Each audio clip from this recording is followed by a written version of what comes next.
paano ba magmahal na hindi masaktan? Ang ganda po niya, no? How to love that does not hurt. Is it possible? Yan po yung explore natin, yan yung pag-usapan natin. At ang inspirasyon ko po dito ay yung sinabi ni Padre Pio. Kilala niyo po siya. Napakaganda nung kanyang aral. Sabi niya, beneath the cross of Christ, one learns how to love. Kasi alam niyo po, tayo ay pinag-aral, ang dami natin pinag-aralan, pero ito yung bagay na nakalimutan, na tinuro sa atin. Tinuturuan tayo ng religion, amen? Tinuruan po tayo ng values. Pero wala po talagang subject ng pagmamahal, love 101. Kaya, ang ganda po nung sinabi ni Padre Pio, beneath the cross, one learns how to love. No? Ito po yung kailangan nyo din tandaan, that the best place to learn love is the cross. The climax, the best example of loving is our Lord in the cross, habang siya'y nakapako. And the best school for love is the church. Tandaan nyo din po yan. Bakit? Kasi, pag tayo ay nagsisimba, pag ikaw ay nagpa-participate sa Santa Misa, ikaw ay bumabalik sa sakripisyo ni Kristo sa Kalbaryo. Yan po yung misa. Pag tinataas ng pare ang hostya, ang dugo, kailangan yung alalahanin na parang tayo ay pumapanik ulit sa Kalbaryo at naaalala mo yung sakripisyo ni Kristo sa krus. Diyan ka dapat matutong magmahal. Hindi lahat ng mga sumusunod kay Kristo ay totoong nagmamahal. Yung mga alagad ni Kristo, minahal siya. Pero nung panahon na siya'y naghihirap, nasaan po siya? Tumakbo sila. Amen? Ilan po yung natira doon sa paanan ni Kristo? Kanyang ina, Maria, ina ni Cleopas, no? Maria Magdalena, si San Juan. Ang mga nananatili kasama ni Kristo sa kanyang hirap, yan yung mga tunay na nagmamahal kasi sila'y natuto paano ba tunay na mabuhay sa gitna ng ating mga paghihirap at ng mga pagdurusa. Kaya nga po, tandaan niyo ito. Kung gusto mong tunay na magmahal, kung gusto mong matuto palagi paano maging mabuting tao, magsimba ka. Amen? Magsimba ka. Ha? Kailangan ka palagi magsimba. Tingnan niyo po yung mga hindi nagsisimba. Sila yung mga hindi maamin na meron silang ginagawang kasalanan. Sinasabi nila, bakit ako magsisimba? Wala naman ako kasalanan. Pero makikita mo, sila yung puno ng bisyo. Amen? Huh? Kailangan kang palaging magsimba kung gusto mong matuto.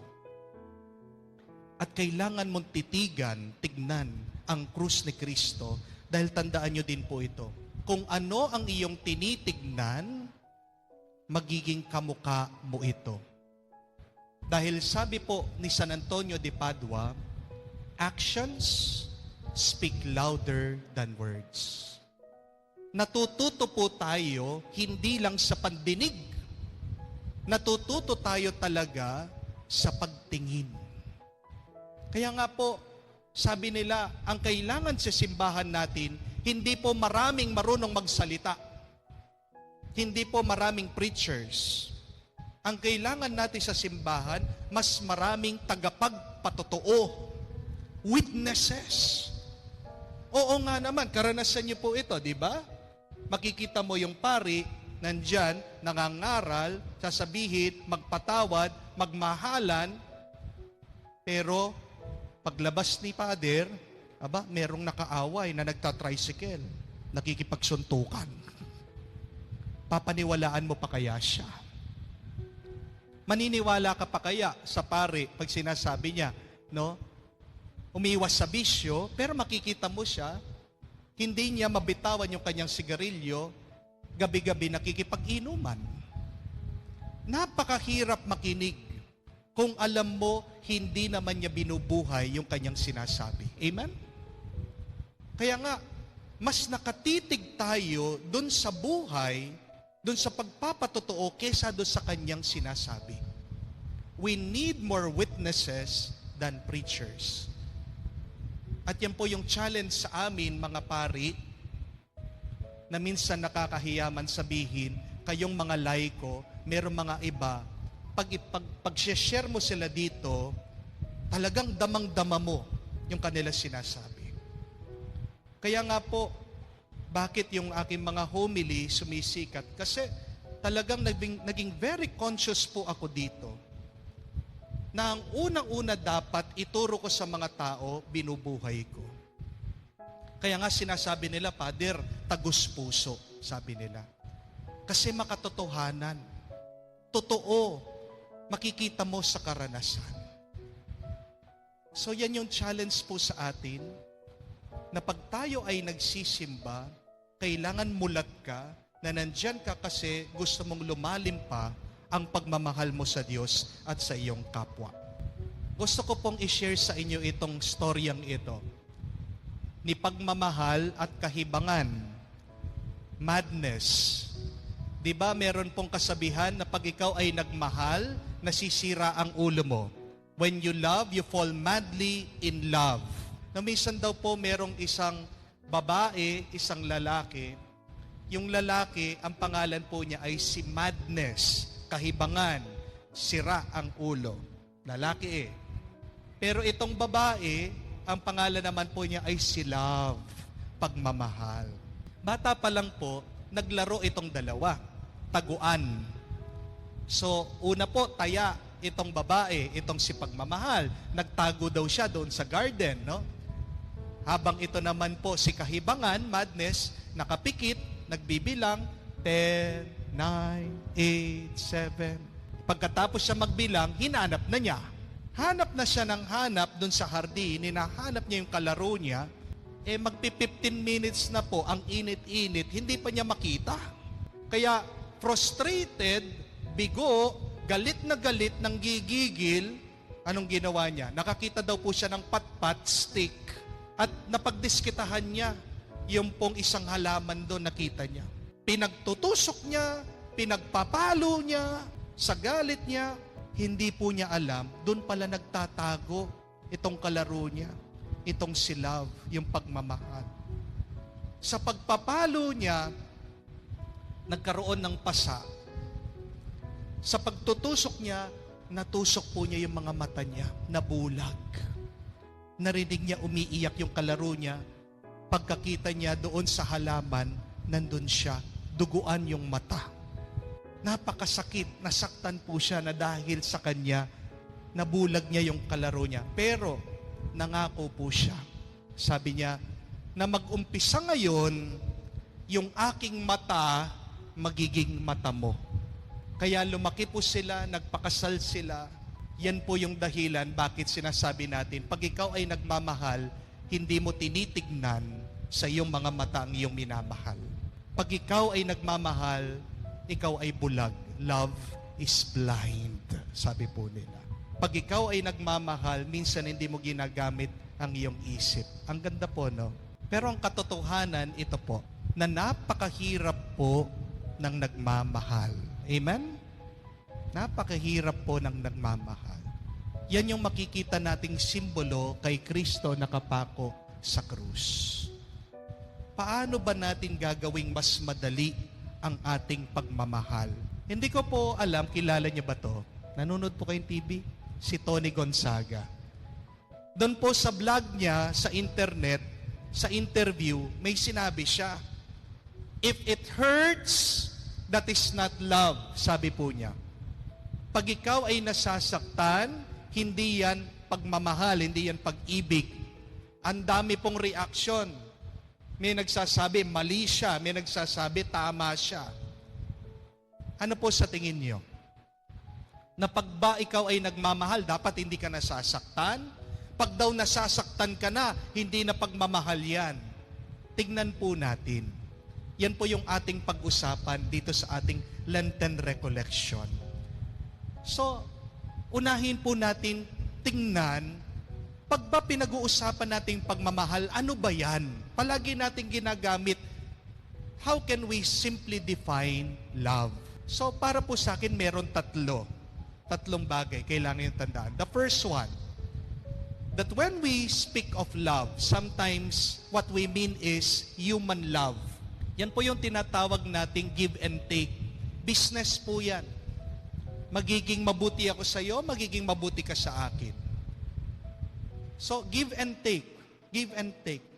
Di ba? Ganyan din naman po yung expectation natin sa inyong mga mag-asawa, sa inyong mga anak, no? Anak, pinag-aaral ko kayo. Sana naman magugas kayo ng pinggan, no? Yung iyong asawa, nagtatrabaho ako. Sana naman pag uwi ko, meron akong madatnan na pagkain. Give and take, give and take. And that is perfectly normal. Wala pong masama dyan. Pero, ang matatawag po natin dyan ay business, negosyo. Di po ba? Nagbabayad ako, ito yung pera, bigay mo sa akin yung serbisyo. That is a human kind of love. Meron pong pangalawa, masama. Ang tawag po natin dito, lust. And what is lust? Take and take. Ikaw lang, ako lang, yung makakapagpasarap sa akin. Wala kang pakialam kung pagod siya, wala kang pakialam kung wala na siyang maibibigay, wala kang pakialam kung ano nararamdaman niya, basta't yung gusto ko, ibigay mo sa akin. Ganyan po, take and take, take and take. Walang konsiderasyon dun sa nararamdaman o nararanasan ng iba. It is a selfish kind of love. Third po, pangatlo, ito naman po yung sa Diyos. Divine kind of love, true love. It is give and give, give and give. Nagbibigay na nagbibigay. Father, posible po ba yan kung wala na akong maibigay? Posible po. Paano magiging posible yan? Tandaan niyo po ito. Basta't huwag kang mawawala, nananatili sa Diyos. Bakit meron mga iba sa atin nagsasawa? Bakit meron mga sa atin nauubusan?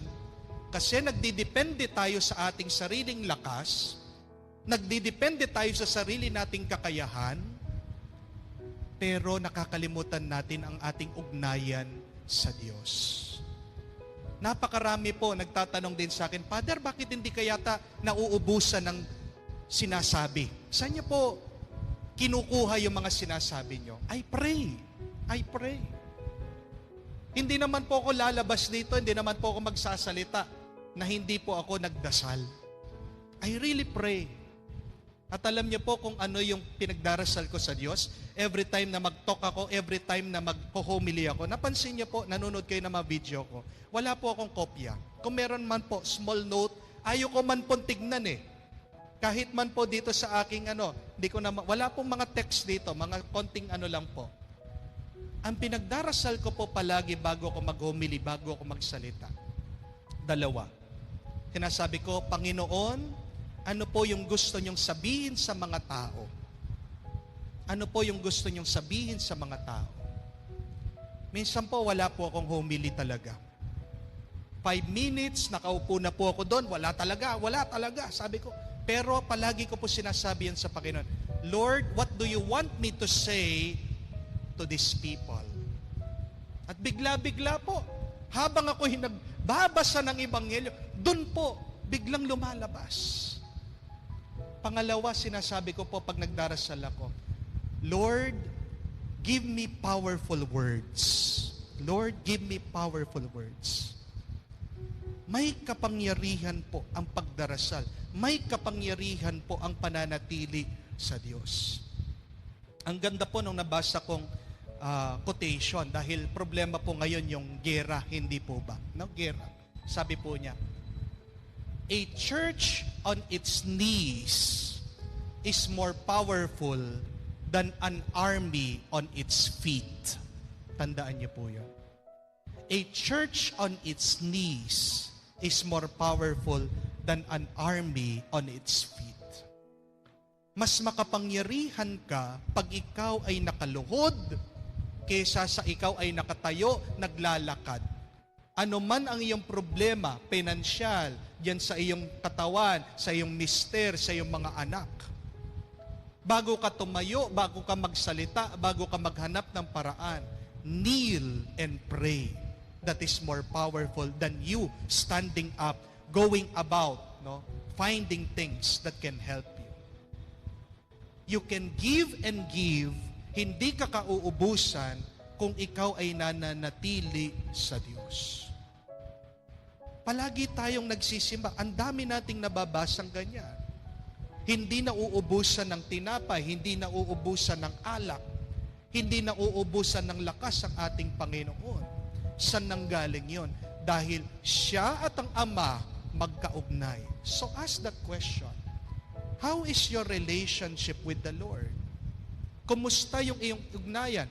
Ano ba madalas ang nangyayari sa iyong buhay? Mas madalas ba yung paglalakad mo, pagtatrabaho mo? O kumusta naman yung iyong pagluhod? Anong sabi din ni Mother Teresa sa atin? When you are not busy, pray for 1 hour. When you are busy, pray for 2 hours, sabi niya. Kakabigla. Kung kailan ka busy, kung kailan wala kang oras, sinasabi ni Mother Teresa sa atin, you should make the time to pray. And why is that? Because of this. When you pray, you become unlimited. When you pray, you have abundance. Sobra-sobra. That is possible to give and give if you remain with God. Ang ating pong Panginoon, ayaw po niya yung ganyang klaseng pagmamahal, business. Ayaw naman niya sa last, no? Pero ito, ayaw din po niya ito. Business kind of love. Yung mga Pariseo, yung mga pari sa templo, naniningil. Kailangan nila ng pera, kailangan daw ng sakripisyo. Sige, bibigyan ka ng kalapati, bibigyan ka ng tupa para ikaw makapagsakripisyo, para ikaw ay makapagdasal. Nagalit ang ating Panginoon, pinagtatabo yung mga tao. Kasi sinasabi niya, ganyan ba ang ating Diyos? Na kailangan mo ba ng bayad para magdasal? Minsan, ganyan din po yung tingin natin sa Diyos, hindi po ba? Business kind of transaction. Oh Lord, magna 9 days nobina ako. Dapat pagkatapos nun, grant na yung wish ko. Oh Lord, bawat Thursday, bawat Sabado, pupunta ako sa shrine, for the whole year. Diba?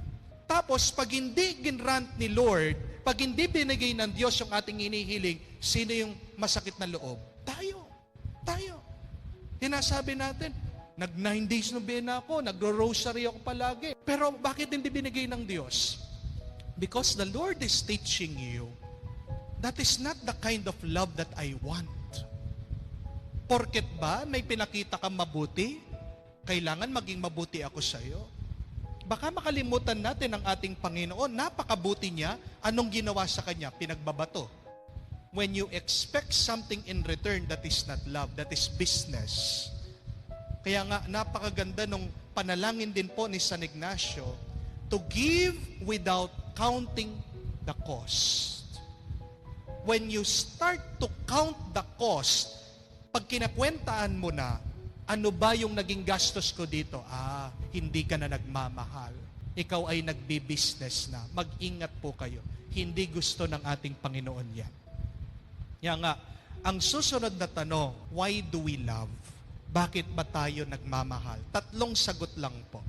Tandaan nyo ito. Bakit tayo nagmamahal? Bakit kailangan nating magmahal? Una, dahil ito ay ang dahilan bakit ginawa tayo ng Diyos. It is our purpose. The second is, it is our decision. Pinili natin. Pangatlo, it is a miracle. Isa itong milagro. It is a grace from God. Iisa-isahin po natin. The first one, ikaw ay nagmamahal. Kailangan mong magmahal. Dahil yan ang dahilan kung bakit ginawa ka ng Diyos. God created you because God loves you. And we love because He loves us first. Hindi ka pwedeng hindi magmahal dahil nakatanggap ka ng pagmamahal. Tandaan niyo po yan.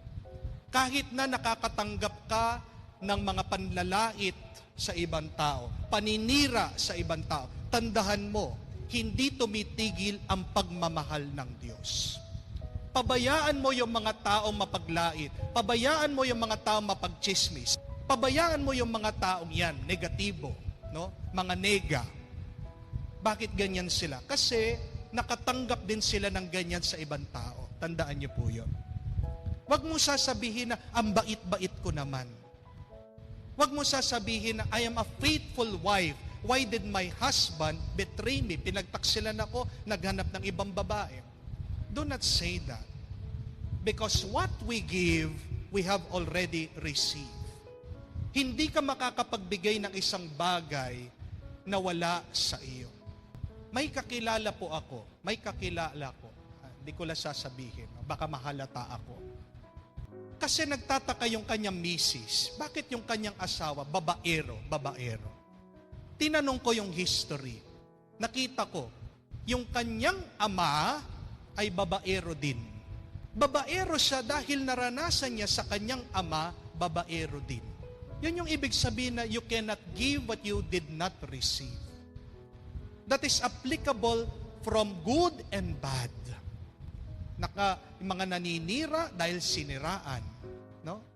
Bayolente, nag-aabuso dahil inabuso. Amen? Ganyan din sa kabutihan. Makakakita ka ng pamilya napakabuti, mapagmahal, because they have received that. So we have to remember that why we love, because God loves us first.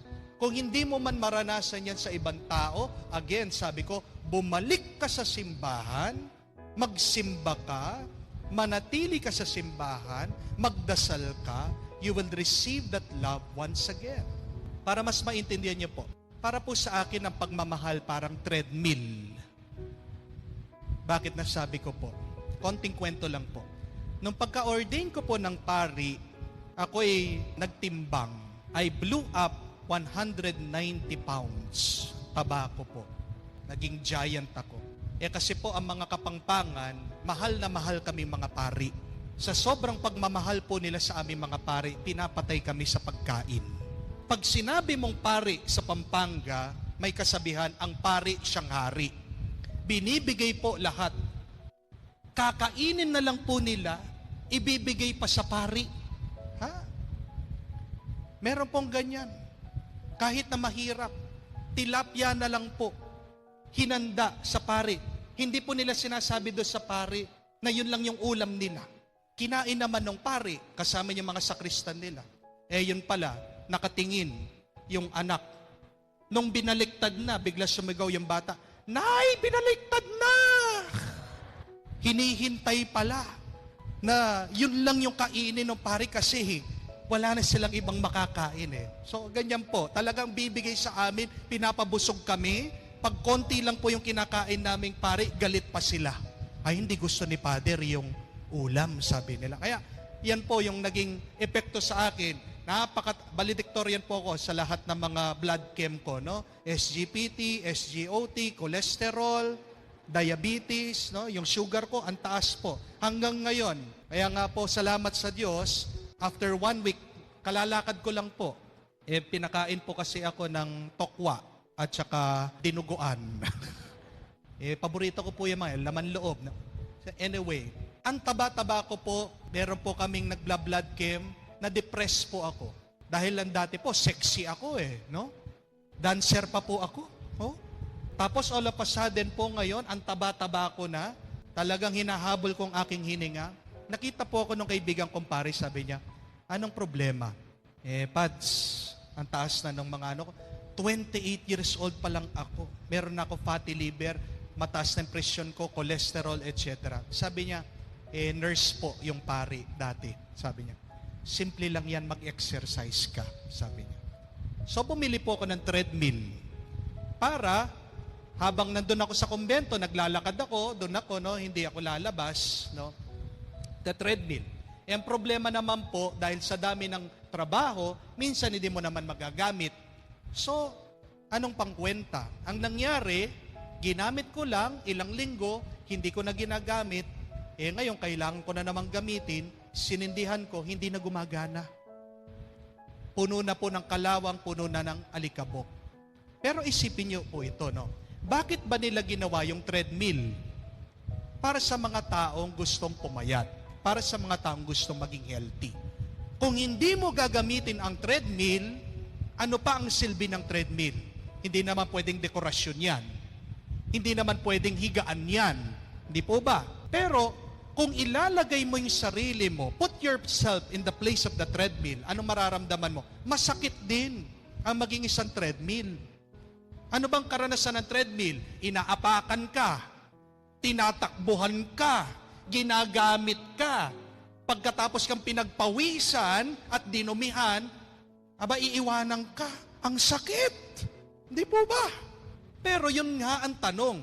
Kung hindi ka naman aapakan, hindi ka tatakbuhan, hindi ka gagamitin, para saan ka pa? Di ba po ganyan din ang ating buhay? Sometimes we feel that we are being used in our love.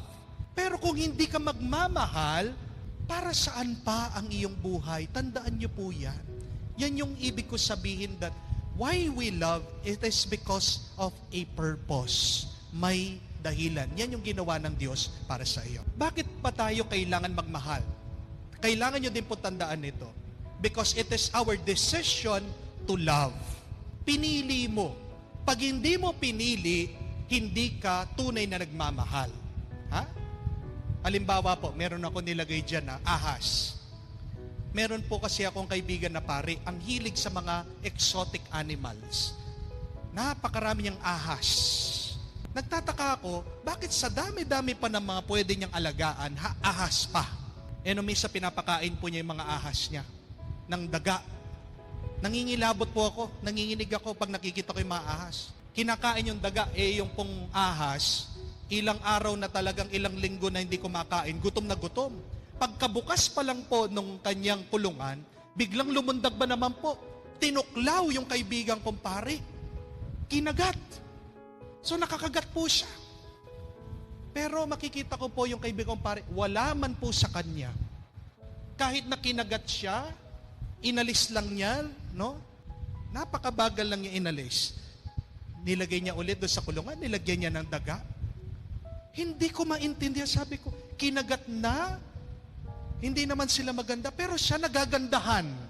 Siya, love na love niya. Bakit? Hindi ko maintindihan. Hindi rin niyo po maintindihan. Bakit? Hindi niyo kasi piniling magmahal ng mga ahas. Amen? Hindi ko pinili, hindi ko gusto. Ganyan din po nung nag-lockdown. Kita niyo po, mga halaman.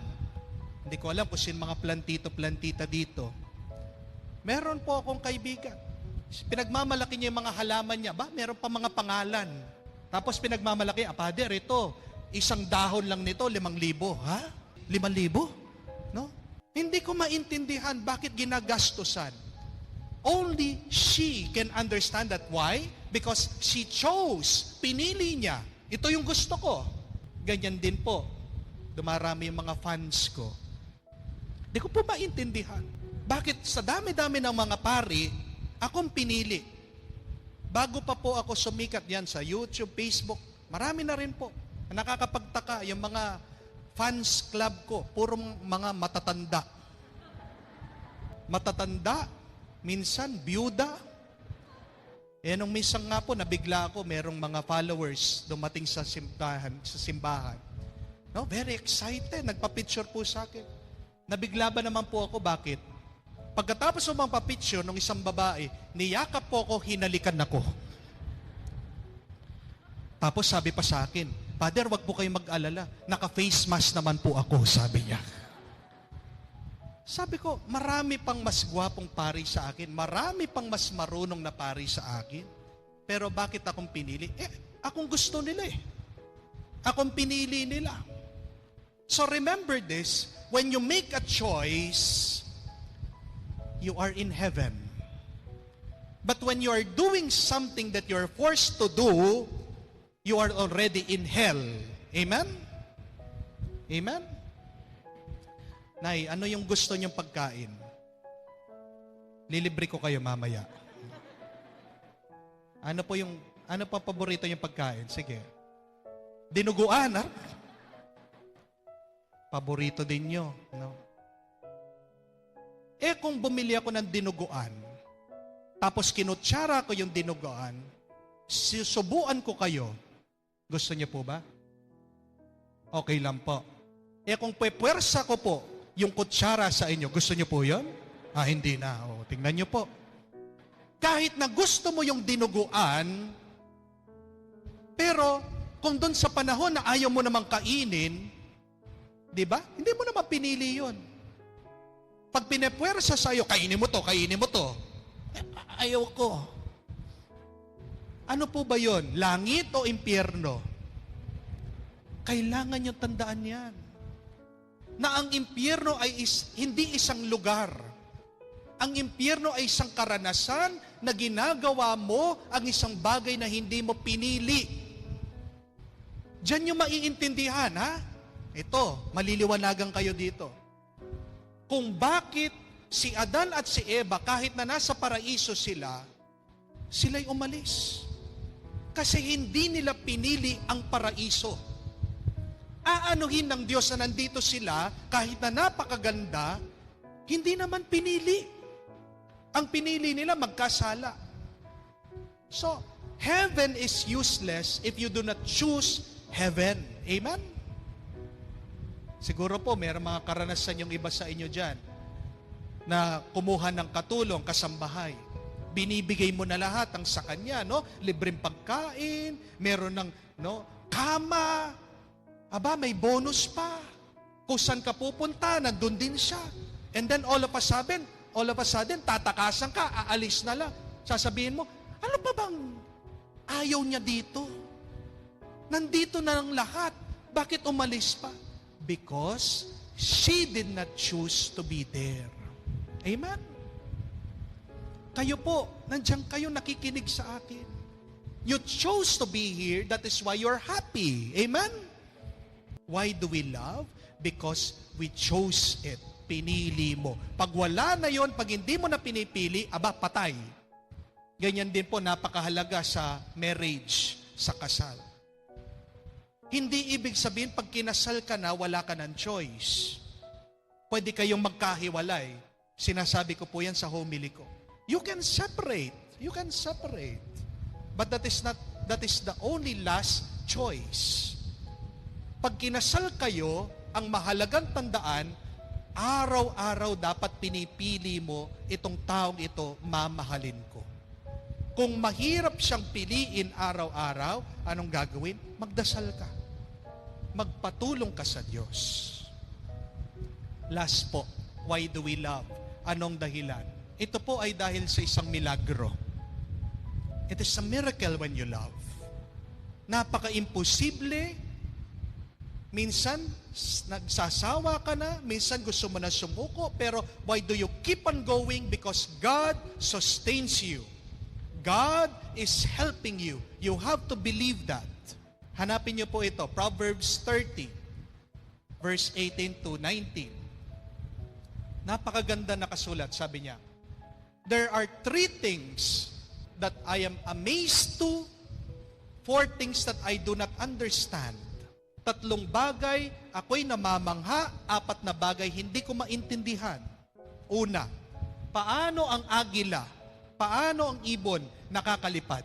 Pangalawa, hindi ko maintindihan, namamangha ako, paano ang ahas nakakaakyat ng puno walang paa? Di ba nakakamangha po yun? Napakadulas pero nakakaakyat ng puno. Pangatlo, paano ang barko, paano ang bangka nakakalutang sa tubig kahit na napakabigat? Paano ito nakakapaglayag sa dagat? O nga naman, ang bigat-bigat pero ito'y lumulutang. Pero pang-4, ito sabi niya, hindi ko maintindihan at ako'y namamangha pag makakakita ako ng isang lalaki, minamahal ang isang babae. Dahil alam naman natin ang mga lalaki magkaiba sa mga babae. Napakarami natin pagkakaiba, tayo po mga lalaki sa mga babae. Pero bakit yung magkaiba nagiging isa? Bakit yung magkaiba nagkakaintindihan? Because it is a miracle. It is a miracle. Kung gusto mo maging masaya, hingin mo yan sa Diyos. Lord, create a miracle in our relationship. Always. Give us the grace. Always. No? Ibibigay ng Diyos yan. When you love, despite of the differences, you are running in a miracle. You are already running in a miracle. Tandaan niyo po yan. So, bakit nagmamahal ka kahit na napakasakit minsan? Yan ay milagro ng Diyos. Yan ay grasya ng Diyos. Susunod, maganda din pong itanong, sagutin natin. Kung merong dahilan bakit tayo nagmamahal, bakit naman, Pader? Dapat tayo'y masaktan. Dapat ba tayong masaktan? Intindihin po natin ito. Unawain natin ito. Meron pong pagkakaiba. So, ang pain and suffering. Magkaiba po yan. Iba ang sakit sa pagdurusa. Hindi ibig sabihin ikaw ay nasasaktan, ikaw ay nagdurusa. Amen? Hindi lahat ng mga nagdurusa nasasaktan. It doesn't mean that you have pain, that you are suffering. Sometimes there are people suffering without pain. Anong ibig ko sabihin? When you talk about pain, sakit, hindi mo maiiwasan yan. Parte ng buhay natin yan kasi meron kang katawan. Habang meron kang katawan, meron kang mga senses, nararamdaman mo yan. Alam natin yung sakit ng init. Alam natin yung sakit ng sakit. Pag dumaan yung tricycle, nasagasaan yung iyong paa, anong sasabihin mo? Salamat. Aray! Ang sakit! Sasabihin mo, di ka naman magpapasalamat, ha? Sasabihin mo, ay salamat sa Diyos sa sagasaan ako. Masakit.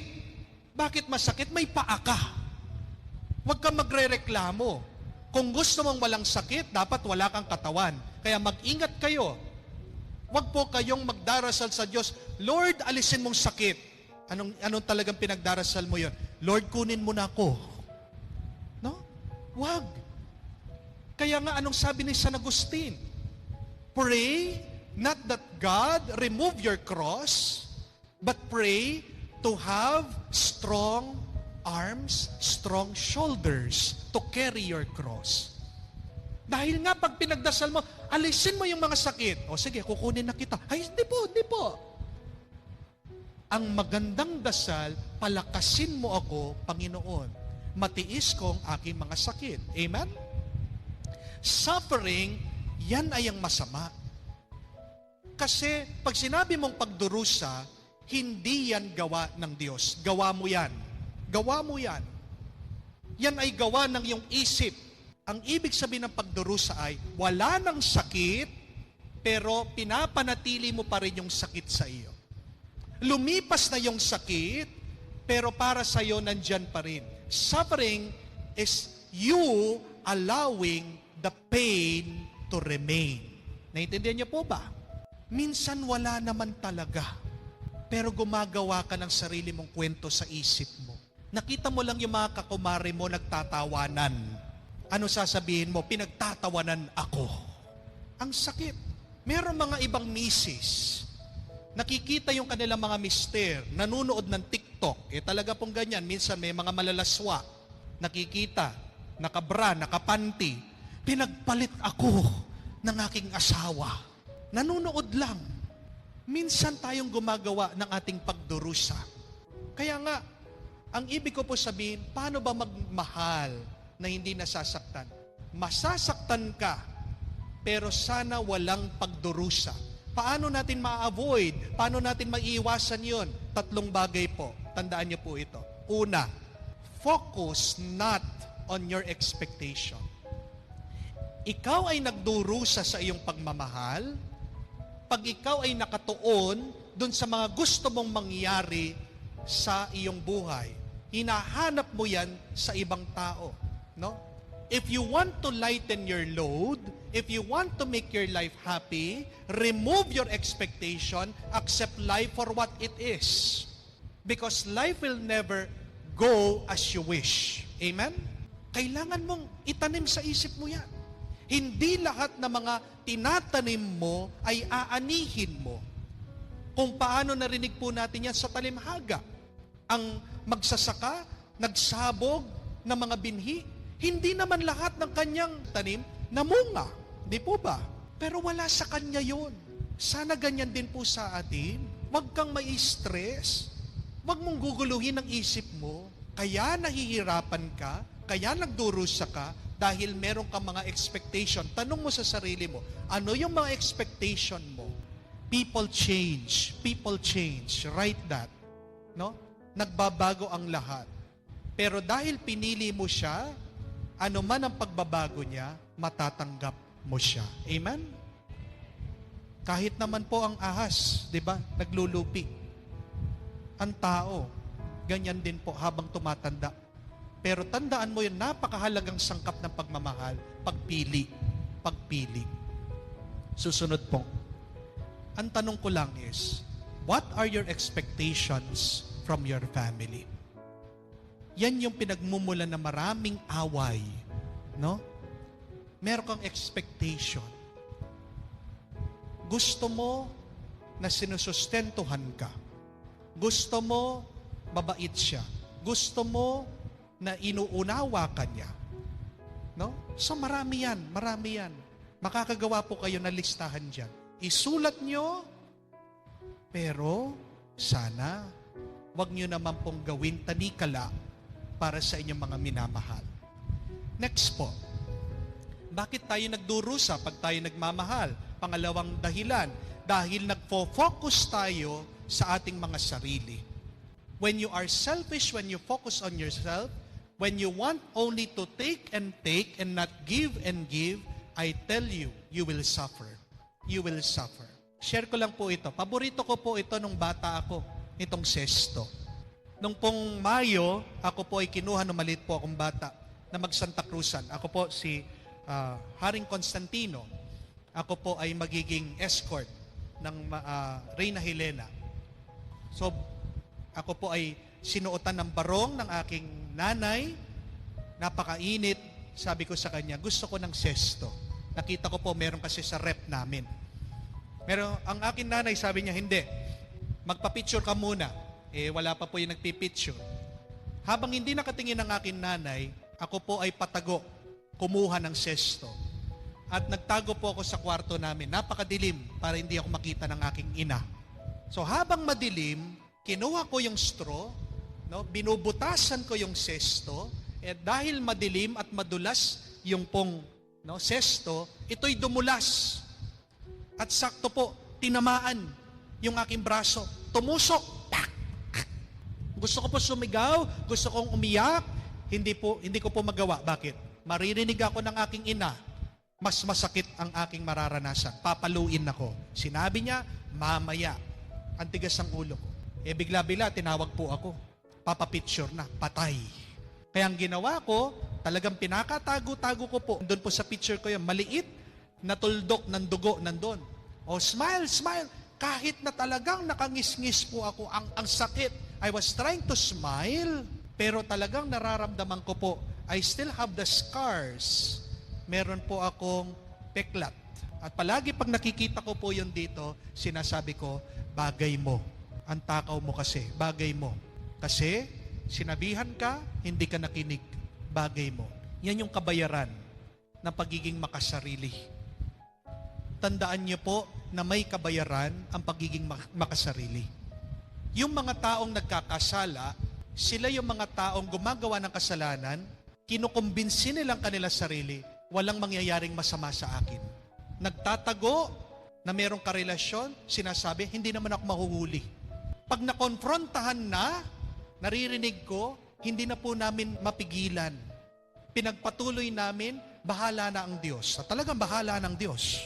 So tandaan niyo po yan, when you sin, sometimes the sinner believes they can go sinning without punishment. But no. So, stop focusing on yourself. Focus more on your loved one. Makikita niyo po, mawawala yung iyong pagdurusa.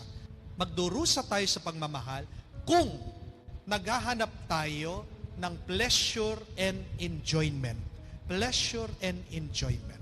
Yung pong mga mag-graduate, di ba? Ang pangarap nila, panaginip nila, makapag-graduate. Ang saya-saya, pati po kayong mga magulang, that is the highest moment, pinakamasaya, makapag-graduate lang, Father, masaya na kami. Pero pagkatapos nun, masaya pa rin ba? Diyan na mag-uumpisa, maghahanap ng trabaho. Makakakita ng trabaho, ayaw naman yung trabaho. Nagdurusa. Kasi hinahanap yung pleasure. Hindi dapat pleasure, enjoyment ang hinahanap natin, mga kapatid. Anong dapat hanapin natin? Write this down. It should be contentment. It should be peace. And what is contentment? It is being grateful for what you receive. It is being grateful for what you receive. Do not make happiness your end goal. Tandaan nyo din po yan.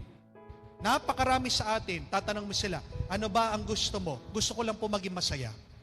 Gusto ko lang po maging masaya. Hindi. Pag ganyan ang iyong goal, panaginip sa buhay, you will always be depressed. Because life is not always happy. Life is not always filled with happiness. The formula of life is 90% happiness and 10% misery. But the problem with us is, we focus on the 10% misery and we make it 100%. Di po ba? Napakaraming maganda nangyayari sa iyong buhay, but you still focus on what is lacking. Ano ba yung wala sa iyong buhay? At yung 10% na wala sa iyo, ginagawa mo 100% buong buo. Hindi po ganyan. Huwag mong gawin panaginip ang tuwa, ang saya. But rather, write this down. Make happiness your tool. Use happiness in your life. Gamitin mong tuwa. Pwede kang maging masaya ngayon. Pwede. Pero bakit hindi ka nagiging masaya? Kasi hindi mo pinipiling maging masaya. Amen? Napakarami sa atin nag-iipon ng pera. Totoo po. Nag-iipon ng pera. Pero hindi magamit-gamit ang pera. Bakit? Paano na? Pagdating ng araw. Yun nga Pagdating ng araw, mamamatay ka din. Hindi natin matanggap yun. Kailan mo gagamitin yung pera pag malapit ka na mamatay? May kakilala po akong ganyan. Save ng save. Save ng save. Kumain man sa fast food, ayaw. Incheck po kasi. No? Nagsesave. Nung malapit ng mamatay, full of regrets, nagsisisi. Napakaraming pera, hindi man nag-enjoy. Enjoy it and be thankful for what you have. Always. Always. That is contentment, that is peace. So wag mong habulin yung nakakapagpasaya sa'yo. Ang gawin mo, maging masaya ka ngayon kahit na wala pa yan yung iyong hinahabol o gusto sa iyong buhay. God gave you the ability to be happy. Amen? So you can choose, please choose to be happy now. Susunod po, kahuli-hulian. Yung sinasabi ni Padre Pio, beneath the cross of Christ, we can learn how to love. Ayan, yung model natin ng tunay na pagmamahal. Uulitin ko po, pag ikaw ay tunay na nagmamahal, merong sakit pero walang pagdurusa. There will be pain but not necessarily suffering. So anong tinuturo ng krus ni Kristo sa atin? 3 bagay makikita natin. Una, open hands. Wala kang krus na makikita na ang kamay ni Kristo ay nakasara. Nakabukas ito. Kahit na pinako ito, no? Pwede naman siya magpapako sa sobrang sakit. Ito ay sasara, no? Holding on to the nails. But see, despite of the pain, Jesus chose to show us, open your hands. In the midst of your pain, open your hands. Sa gitna ng iyong sakit, buksan mong iyong mga palad, buksan mong iyong kamay. At anong ibig sabihin na nakabukas na kamay? Ibig sabihin ito ay pagbibigay. Pag nakasara ang iyong mga palad, pag nakasara ang iyong mga kamay, anong ibig sabihin yan? Both hands close. You are ready to fight. And you are selfish. Ikaw ay makasarili. Ikaw ay madamot. Jesus opening His hands, what does it mean? He is generous. See, this is what true love is. It is giving. It is surrendering. Pag-aalay, pag-uubaya sa Diyos. And remember this, it is better to let go than to hold on. It is better to let go than to hold on. Subukan nyo man po. Mga kamay nyo. Sara nyo. Sara nyo. Dalawang kamay. Sara nyo. Ngayon, mahigpit na mahigpit. Sige, pakasara nyo. Mahigpit na mahigpit. Manggigil kayo.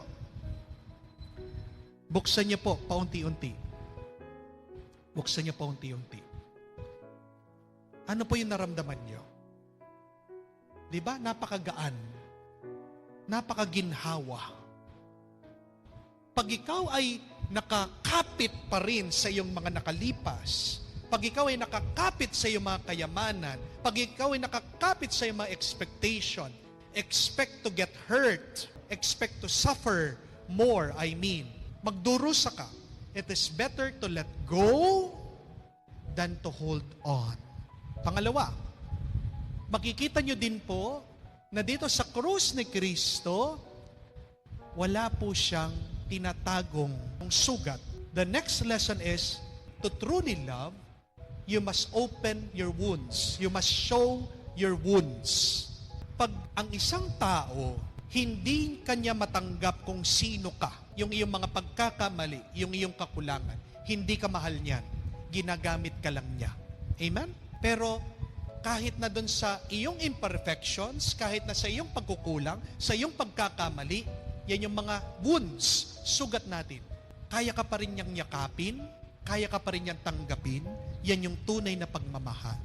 Pinakita ng Diyos sa atin yung mga sugat niya para sabihin niya sa atin, kung talagang mahal niyo ako, sige nga, kaya niyo bang mahalin ito? Puno ng sugat? Kaya niyo ba ako sundan? Kaya niyo ba ako sambahin? Napakaganda po nung nabasa ko, quotation galing sa mga Hudyo. Sabi po niya, because God cannot be everywhere at once, God created mothers. Ang pagmamahal ng Diyos, unang-una mararamdaman mo sa ina. Because only a mother can accept the children no matter what the children will become. Kahit na nasasaktan ka sa mga choices, sa mga pinili ng iyong mga anak, bandang huli, tatanggapin at tatanggapin mo sila. Amen? So, subukan niyo po yan. Pakita mo yung worst mo, tingnan mo kung matatanggap ka pa rin. Wag naman po yung palagi. Iba naman po yung ibig sabihin nun. Pakita mo lang, sandali. Kasi pagkatapos po masaktan ng ating Panginoon, di ba? Muli naman siyang nabuhay. Meron pa rin, pero hindi naman lahat. Di ba? Meron siyang sugat sa kanyang ulo nung pinatong yung korona, no, na tinik. Pero ang sinasabi nung muling nabuhay ang ating Panginoon, meron pa ring sugat dito sa side, dito sa kamay niya. Pero wala na yung sugat ng koronang tinik. You can show your imperfections, pero wag naman po yung araw-araw. Pakita mo, subukan mo lang. Pero pagkatapos nun, sana yung naman kabutihan, yung tunay na magandang pagkatao, kalooban, yung pakita mo. Ibig lang sabihin, tatanong mo sa kanila, papakita mo, susubok, kayang ba tanggapin ito? Kayang ba tanggapin ito? Pinapakita din sa atin sa krus ng tunay na pagmamahal, nagbubukas ng puso. One who truly loves opens their heart. Nung daw po namatay si Kristo, kumuha po ng sandata at tinusok sa kanyang tagiliran. And out from the heart of Jesus, that is the divine mercy, out of it flowed blood and water from the heart of Jesus. Binuksan yung kanyang puso. Pero sa totoo, bago pa siya namatay, binubuksan na niya ang puso niya habang siya'y nakapako sa krus. At anong ibig sabihin ng pagbubukas ng puso? Ito'y pagdarasal. Prayer is the opening of one's heart to God. Wag lang po sana mga bibig nyo ang buksan nyo pag kayo ay nagdarasal. Buksan nyo ang inyong puso pag kayo ay nagdarasal. Narinig nyo po, maririnig nyo yan sa 7 palabras. Yung mga salita ni Kristo, sabi niya, my God, why have you forsaken me? Hindi po pagrereklamo ito. Ito po ay galing sa Salmo, no? Na nagdarasal sa Diyos. Sinasabi niya, Father, forgive them for they do not know what they are doing. Pagdarasal. Kung tunay ka nagmamahal, ibig sabihin ikaw dapat ay nagdarasal. Dahil sabi din po sa Ignatian spirituality, no? Turo ni San Ignacio, the fruit of prayer is love. Ha? Ang bunga ng pagdarasal, palagi pagmamahal. Meron po akong kakilala, may problema siya sa kanyang asawa. Wala siyang ibang ginawa kung hindi palaging magdasal. Nag-holy hour. Kaya napaka-strong po niya, napakalakas niya. Kayang-kaya niya. Pero alam niyo po, napansin ko, ang ganda-ganda niya. Sabi ko, ito siguro yung epekto ng pagdarasal. Gumaganda ang nagdarasal. Kahit po sa Bible, makikita niyo yan eh.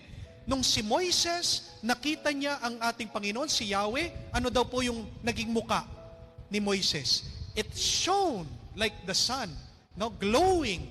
Gumwapo. Itong si Moises, tandaan niyo po yan. Nakakaganda ang pagdarasal. Amen? Naniniwala po kayo doon? Palagi po ba kayo nagdarasal? Tignan niyo nga po yung katabi niyo. Gumanda naman. Ha? So, alam nyo na po, ha? Ang sikreto ng mga magaganda at gwapo, pagdarasal. Pag hindi ka gumaganda, pag hindi ka gumagwapo, kahit na nagdarasal ka, baka mali yung iyong pinagdarasal. Totoo po kasi kahit na si Mother Teresa, sabi nila, when you see Mother Teresa is glowing. Glowing. So, magdasal ka. Hindi lang para gumanda ang iyong muka, gumanda ang iyong kalooban. That is very important. People who pray have a good heart. People who always pray are loving people. Ano ang makikita nating pagkakaparehas ng tatlong ito? True love is openness. Pag ikaw ay tunay na nagmamahal, ikaw ay nagbubukas. Binubuksan mong iyong sarili, binubuksan mo ang bagay-bagay. Hindi mo sinasara. You are not closing, you are opening. Makikita niyo po yan, mababasa niyo at maririnig niyo sa Biyernes Santo. Nung namatay ang ating Panginoon, ang tabing ng templo, there is the curtain in the temple dividing the Holy of Holies and the people. Sabi po, biglang nahati itong kortina, itong tabing. Di po ba kayo nagtataka doon sa detalyeng yon? Bakit kaya nahati yung tabing? Ano kayang ibig sabihin nun? Ito po ang ibig sabihin, ang kahulugan. Nung nabuksan yung tabing, nahulog yung tabing, ibig sabihin, binuksan ni Jesus ang grasya ng Diyos maibigay sa mga tao. Dati, ang nakakakita lang, nakikinabang mga pari. Pari lang ang pwedeng pumasok. Abang ngayon, dahil sa sakripisyo ni Kristo sa Kalbaryo, binuksan niya para ang lahat makinabang. Para ang lahat makatanggap ng grasya. Ganyan ang tunay na pagmamahal. Binubuksan mo para mapabuti ang mga tao, makaranas sila ng grasya. Hindi ito pagiging madamot, hindi ito pagtatago, hindi ito pagsasara. That is what true love is. What we learn in the cross, opening, open hands, open wounds, open heart. So ang tanong, tama ba si Tony? True love should not hurt. No? Tama na mali. Anong ibig ko sabihin? No? Hindi natin maiiwasan na tayo'y masaktan, pero ang sinasabi lang ni Tony dito, kung tunay ka nagmamahal, mawawala yung sakit na yon. Di po ba? Kung paano palagi natin naririnig ang mga magulang, pagod na pagod ako pag ako'y nagtatrabaho, pero pag uwi ko, makita ko lang ang mga bata, ang mga apo, ako'y nakakaranas ng ginhawa. Nawawala lahat ng pagod ko. That is the reality of our life. There will be pain, but please, do not allow the pain to remain. If you keep on loving, even the pain will ease up, even the pain will go away. Tama na pag ikaw ay nagmamahal, wala dapat pagdurusa, pero hindi mo maiiwasan, masasaktan ka. Pero sana hindi ito maging dahilan para hindi ka magmahal. Dahil sabi ko nga kanina, pag tumigil ka nagmahal, titigil ka rin na pagiging tao. Titigil din ang buhay mo. Amen? So you love. Why? Because you live. We live to love. Remember this. When you get hurt, God is teaching you to remove your wrong idea and experience of love. So pag nananatili pa rin yung sakit at pagdurusa, there's something wrong. Balikan niyo po. Baka meron kang expectation. Baka nagpo-focus ka sa iyong sarili. Baka naghahanap ka ng kapalit, yung tuwa. Binibigay ko ito, bakit hindi ako nagiging masaya? Diba? No? So, our goal in life is not to be happy. Our goal in life is to be content and to be at peace. Huli na lang po. Share ko po ito tungkol sa aking kapatid. Yan po yung aking kapatid. Yan po ako nung na-ordain akong deacon, no? 2012, no? Ako po ay magna 9 years ng 9 years ng pari nung pong March 12. Bago po ako ma-ordain na pari, malapit na pong ma-ordain na pari, nagkaroon po kami ng problema sa aking kapatid, no? Matalino din po ang aking kapatid. Don't get me wrong. Pero hindi ibig sabihin pag ikaw ay matalino, matalino ka rin magmahal. Yun yung sinasabi ko po kanina about love being mad, na minsan ang mga nagmamahal walang isip. Dahil itong aking kapatid, sa talino niya, nakapagmahal po siya ng tomboy. Nagkaroon po siya ng homosexual relationship. At magsamula po, nung nagkaroon siya ng ganitong relasyon, nag-iba po yung ugali ng aking kapatid. Naging rebelde siya. Binabawalan siya ng aking mga magulang. Minsan siya'y tatakas, mawawala na lang sa bahay, hinahanap nila sa kalsada. Pag nakita nila, pag uwi, kinakausap, nagte-threaten po siyang mag-suicide. Minsan, napakahirap. May mga pagkakataon na inuumpog po niya yung kanyang ulo sa pader, no? Para maipilit lang po niya yung gusto niya. That is how hard-headed my sister is. Ayaw po niyang pakialaman siya, no? At gusto po niyang tumira yung kanyang karelasyon doon sa amin. Wala pong magawa yung aking magulang. Inuwi po niya, tumira po doon sa aming bahay, no? Yung aking kapatid, kasama niya yung kanyang nakaluguyo, yung kanyang karelasyon na tomboy. Pag-umpisa po nung tumira yung tomboy sa aming bahay, napakarami po dumagdag na problema. Nadagdagan ang aming mga problema. Nawawala yung mga gamit sa bahay, nawawala yung pera. Sino pang paghihinalaan namin? No? Dahil wala pong pera, yun din pong tomboy na yun. No? Kinakausap ko po siya, pinapagalitan ko siya, sinesermonan ko siya, sinasabi ko sa kanya, hindi ka ba nahihiya sa akin? Hindi ka ba nahihiya sa mga tao? Ako, speaker ako seminarist ako, nagtotok ako, no? Nagsasalita ako sa harap ng mga tao, meron ako mga taong napapagbago, ikaw mismong kapatid ko, hindi ko mapagbago. Napakasakit para sa akin yun. Hindi ko matanggap yun, sabi ko. Yung mismong kapatid ko, siya pa yung pasaway. Mismong kapatid ko, siya pa yung rebelde.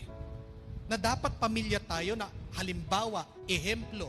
Pero ito ikaw, ginagawa mong miserable yung buhay natin dahil sa iyo. Dahil po doon, mag-aaway kami. Tatakas na naman, mawawala na naman, magwawala na naman yung aking kapatid. Ayaw makinig, matalino, pero matigas yung ulo. Hanggang hindi po ako tumigil sa pagdarasal. Wala po akong magawa. Siguro ang Diyos po gumawa ng paraan. Kahit na Dean's Lister siya, kahit na mataas ang grado niya, may nangyari po sa eskwela. Pinag-initan siya ng kanyang mga teacher. At dahil po dito, napaalis siya sa eskwela.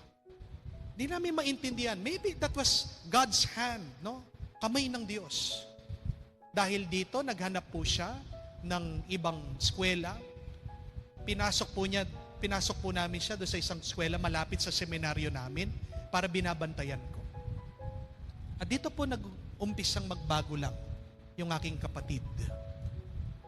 Nagkaroon siya ng ibang barkada, nagkahiwalay sila ng tomboy, umayos naman po. At nung nag-graduate siya, yan po yung graduation ng aking kapatid, pinasalamatan po niya ako at sabi po niya sa akin, pag ikaw ay na-ordain, akong gagastos nung yung damit bilang pasasalamat na hindi ka huminto sa pagdarasal para sa akin. So, sabi ko kahit wala na, yung lang nagbago siya, masaya na ako. Pero pinramis po niya yon. Kaya nung nakapagtrabaho siya, yung first po niyang sweldo, agad po niyang inipon para po sa aking ordinasyon. Monthly, iniipon po niya sweldo niya. Yung sinosobra po niya, iniipon niya para po sa akin. Kaya nga nung na-ordain po ako, yung next slide, yan po kami, siya yung bumili ng aking damit that is worth 20,000 po. Dahil puno po ng borda. Puno ng borda. Sabi niya, pinakamaganda para sa kuya ko. At natutuwa po ako, masaya po ako. Nung una lang, nagtataka ako, sabi ko, bakit kahit anong sabihin ko sa kanya, hindi siya nagbabago? Bakit biglang nagbago? Kasi, kung babalikan niyo po yung sinabi ko, kasi, ginagawa ko yon, yung pagsasermon ko,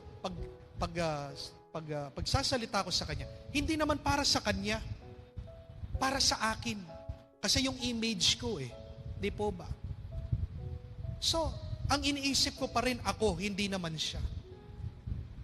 So parang tinuruan ako ng Diyos, hindi ganyan. Kung magbabago siya dahil sa pagmamahal mo sa Kanya, hindi dahil sa iyo, dahil gusto mong pamuka sa mga tao na magaling kang magsalita. Nagbago po. Pinakita ng ating Panginoon, nagbago siya hindi dahil sa iyo, nagbago siya dahil sa akin. Dahil sa iyong pagdarasal. Ang problema po, pagkatapos ko ma-ordain, binulungan ako ng aking kapatid. Sabi niya, pag ako naman na mag-asawa, sabi niya, damit din. Anong damit?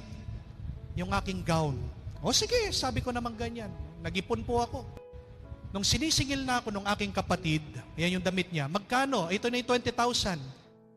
100,000. Sabi niya, 100,000! Pero wala po sa akin yon.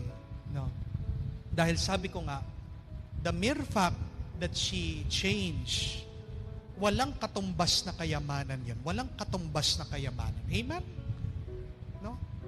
At salamat sa Diyos, hindi po ako tumigil sa pagdarasal sa Kanya dahil ito po yung bunga. Next slide. Ito po yung aking mga pamangkin. Masaya na po siya. Dalawang makukulit kong pamangkin. Kung sumuko kami sa Kanya, sumuko ako sa Kanya, wala sana itong kanyang maganda at mabuting pamilya. At dahil doon sa kanyang naranasan, alam din niya kung paano ngayon maging mabuting ina. Amen? Minsan kailangan mong dumaan sa mga problema para maging mabuti ka. That's simple. It's a very simple idea. You have to undergo the problem. You have to feel the pain in order for you to become good. No? Alam mo na yung masama, ngayon, hindi mo na babalikan iyon. Amen? Kaya, ito po yung last realization ko. True love is, pakatandaan niyo po, a love that does not surrender until the last breath. Habang may hininga ka, huwag ka sumuko, magmahal, lumaban. Pero doon sa huling hininga mo, a true love is one that surrenders to God. Diba? Into your hands, O Lord, I commend my spirit, sabi ng ating Panginoon. And true love is a love that In your eyes, a stormy sea, where I swim lost eternally. I'm lost in your haze, where the lights are low, drowning in the depths of your eyes.